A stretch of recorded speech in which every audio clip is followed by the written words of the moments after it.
Este podcast é um oferecimento de Liz Roupas e Lingeries, no Boulevard Shopping Center Londrina. Pasta Chef, almoço aos sábados e domingos para entrega. 43 9 91 72 89 33, Londrina, Paraná.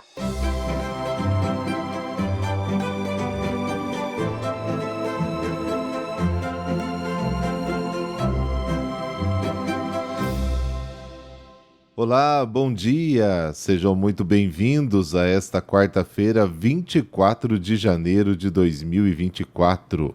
Hoje é o Dia Internacional da Educação e também Dia dos Aposentados.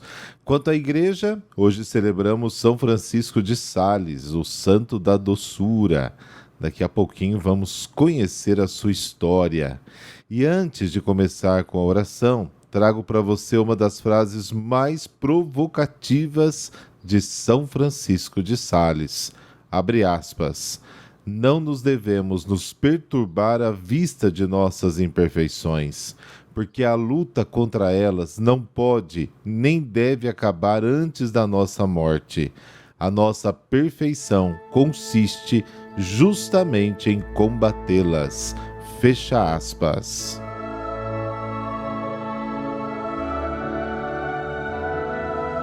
Pelo sinal da Santa Cruz, livrai-nos Deus, nosso Senhor, dos nossos inimigos. Ó Deus, para a salvação da humanidade, quisestes que São Francisco de Sales se fizesse tudo para todos. Concedei que, a seu exemplo, manifestemos sempre a mansidão do vosso amor no serviço a nossos irmãos. Amém.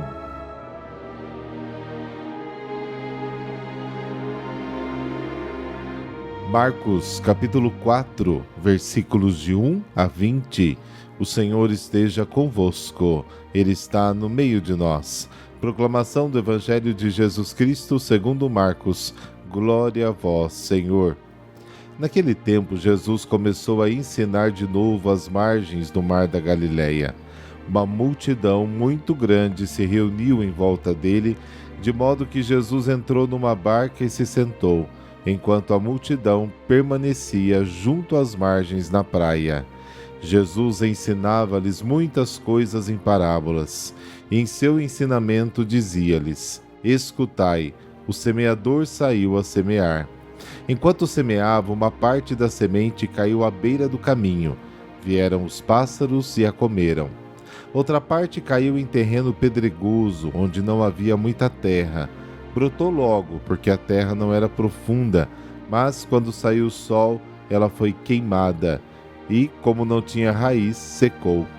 Outra parte caiu em meio aos espinhos. Os espinhos cresceram e sufocaram, e ela não deu fruto. Outra parte caiu em terra boa, e deu fruto, que foi crescendo e aumentando, chegando a render 30, 60 e até 100 por um. E Jesus dizia: Quem tem ouvidos para ouvir, ouça.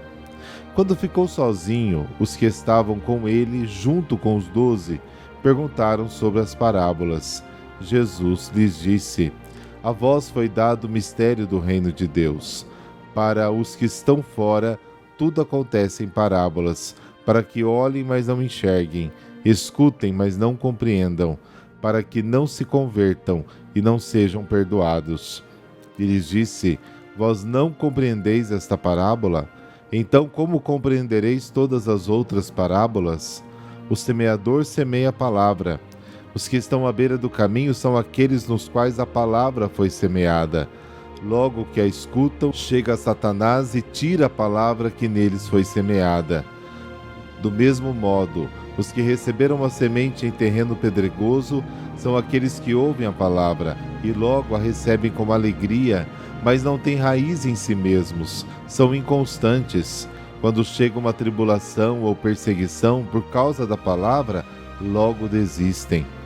Outros recebem a semente entre os espinhos, são aqueles que ouvem a palavra, mas quando surgem as preocupações do mundo, a ilusão da riqueza e todos os outros desejos sufocam a palavra e ela não produz fruto. Por fim, Aqueles que recebem a semente em terreno bom são os que ouvem a palavra, a recebem e dão fruto. Um dá 30, outros 60 e outros 100 por um. Palavra da salvação. Glória a vós, Senhor.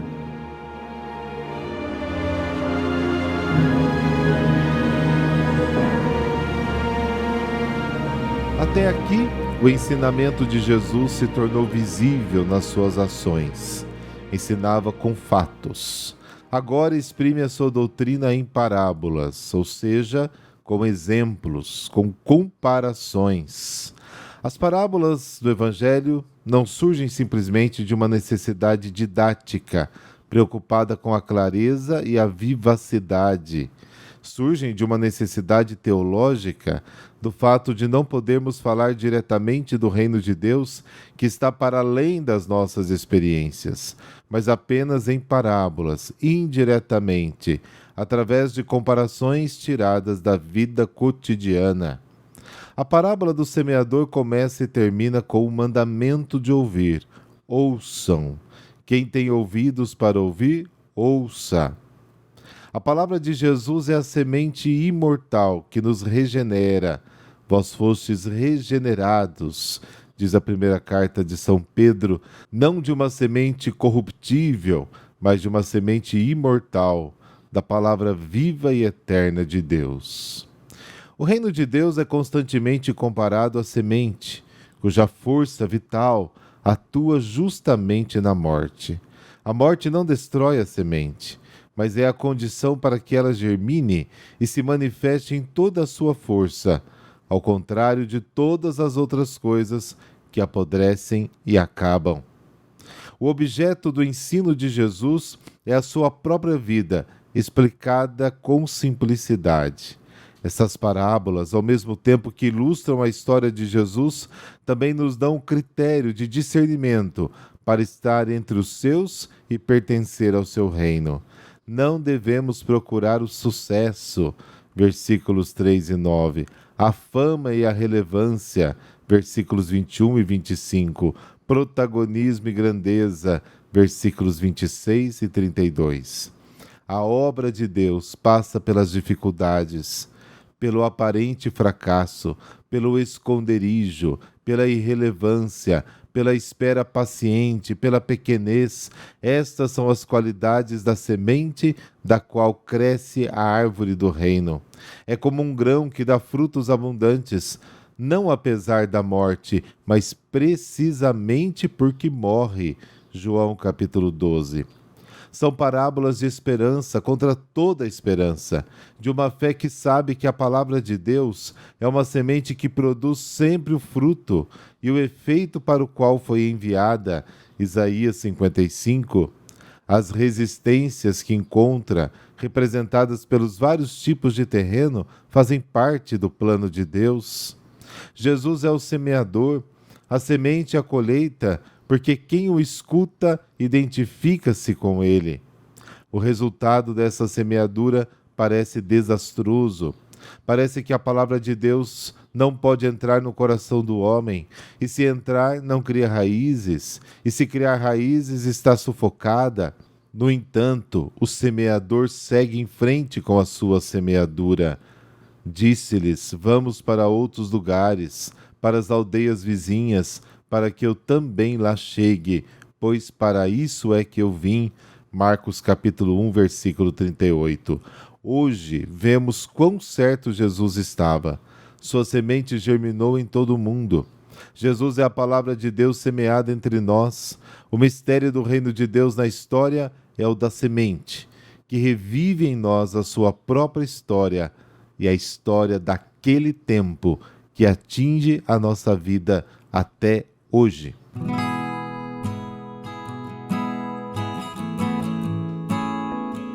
São Francisco de Sales, François de Sales, nasceu no dia 21 de agosto de 1567, na província de Saboia, na época um país independente, atualmente a região de Ródano, nos Alpes, pertence à França, Itália e Suíça.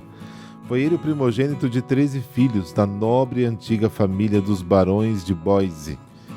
Muito cedo fez voto de viver a castidade e buscar sempre a vontade do Senhor, se colocando sob a proteção da Virgem Maria, por quem tinha especial devoção. Estudou nos melhores colégios franceses e aprendeu várias línguas. Na juventude, Francisco se mudou para Paris, onde fez estudos universitários com os jesuítas, filosofia, retórica, teologia. Para satisfazer o sonho de seu pai, doutorou-se em Direito na Universidade de Pádua. Regressou à França em 1592 com 24 anos e se inscreveu na Ordem dos Advogados. Sua família já lhe tinha arrumado um cargo como senador de Saboia, escolhido para sua noiva, uma jovem rica e nobre, mas ele recusou, porque queria ser padre. E assim foi, ordenado sacerdote aos 26 anos e com a ajuda de um tio, o cônego em Genebra, foi nomeado para o posto de capelão da catedral daquela mesma cidade. Sua primeira missão como sacerdote foi reevangelizar uma região calvinista. Ali encontrou muita resistência e fanatismo, mesmo emboscadas, insultos e ameaças. Criou então um sistema de publicação, fixar em lugares públicos e levar de porta em porta folhetos impressos com a explicação das verdades da fé, com muito tato e simplicidade. Com paciência e persuasão respeitosa, procurava também dialogar em palestras e encontros. A longo prazo, este método levou milhares de conversões. Em 1599, Francisco foi nomeado bispo coadjutor de Genebra e, assumindo definitivamente a diocese 3 anos depois, ali desenvolveu intensa atividade. Visita às paróquias, formação do clero, reorganização dos mosteiros e conventos, fundação de escolas, pregação, catequese de crianças e adultos, incluindo membros da nobreza, mesmo da Casa Real de Saboia. Por causa da sua doçura e perseverança, Francisco conseguiu inúmeras conversões e uma grande mudança religiosa na região. Em março de 1604, durante uma pregação quaresmal, conheceu e fez grande amizade com Santa Joana Francisca de Chantal. Juntos fundaram a Congregação da Visitação de Santa Maria, em 1610, com a finalidade de visitar e socorrer os pobres. Além da doçura, Francisco ficou muito conhecido também pelos seus livros. Escreveu Filoteia, a Introdução à Vida Devota, em 1608, dedicado a Santa Joana de Chantal. Nesta obra voltada para quem vivia no mundo e tinha tarefas civis e sociais, resume os princípios da vida interior e ensina a amar a Deus na vida diária. Em 1616, escreveu especialmente para as filhas da Visitação Teótimo, ou Tratado do Amor de Deus, uma obra de denso e extraordinário conteúdo teológico, filosófico e espiritual, que ensina os melhores meios para o encontro pessoal com Deus. Francisco faleceu com a idade de 52 anos, no dia 28 de dezembro de 1622, em Lyon, na França. Porém, a igreja celebra sua festa em 24 de janeiro, dia do traslado dos seus restos mortais, em 1623. 10 anos após a sua morte, seu corpo foi exumado e encontrado incorrupto, sem os sinais de decomposição. É reconhecido como doutor da Igreja e padroeiro dos jornalistas e escritores católicos, devido ao seu estilo e à redação de diversos folhetos e livros como instrumentos de evangelização. Foram 4.000 sermões, 21.000 cartas de direção espiritual e várias obras de doutrina e ascética. É também padroeiro dos que têm dificuldade auditiva, por ter desenvolvido uma linguagem de símbolos para se comunicar com o jovem deficiente. Ainda é titular e patrono da família salesiana, congregação fundada por seu admirador Dom Bosco, santo para a educação dos jovens. A medida de amar a Deus é amá-lo sem medida. Esta é a ideia do Tratado do Amor de Deus, e São Francisco de Sales a colocou em prática através da extrema gentileza no trato com as pessoas, nas suas imensas atividades pastorais. Dizia que mais abelhas se espalham com uma gota de mel do que com um barril de vinagre. Mas pouco conhecido é o seu heróico esforço de controlar o próprio gênio. Descobriu-se após a sua morte que a parte de baixo da sua mesa estava marcada pelo raspar das unhas, o que fazia durante o atendimento e diálogo com as difíceis consciências defensoras de erros e heresias. Extravasava ele na madeira sua atenção, para nunca perder a paciência com os irmãos e tratá-los sempre afavelmente. Este pequeno grande detalhe espiritual é fortíssimo testemunho de santidade de Francisco à medida da sua gigantesca obra evangelizadora.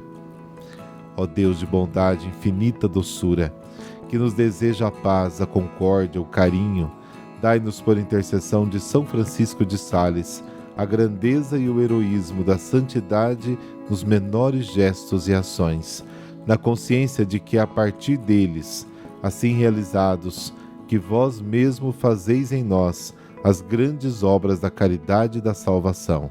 Amém. Por intercessão de São Francisco de Sales, dessa bênção de Deus Todo-Poderoso, Pai, Filho, Espírito Santo. Amém. Boa quarta e amanhã temos o nosso encontro marcado por aqui. Espero por você. Até lá.